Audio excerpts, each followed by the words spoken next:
I pozdrav ljudi, evo nas ponovno Mihajlo Vlog kanal. Danas ćemo raditi jedan challenge zbog vas. Znači, dosta pregleda ste nabuđali, kako bi rekao, i radit ćemo voda challenge. On se radi tako što se popiju čaša vode i šolja vode u roku od 15 sekundi. Znači, imam tu štopericu, znam da je ne vidite, ali ja ću stopirati na 1 minut.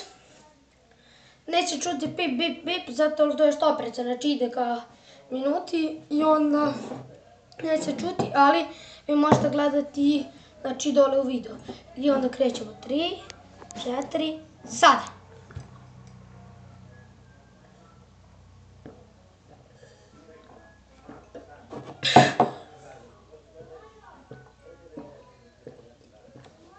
Uspeo!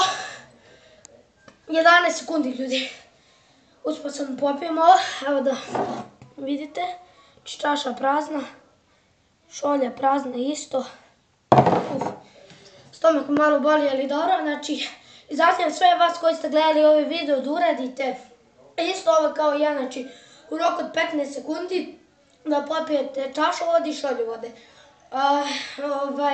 I dao sam sem toga da vam kažem, znači snimite se i ukucajte voda challenge, naći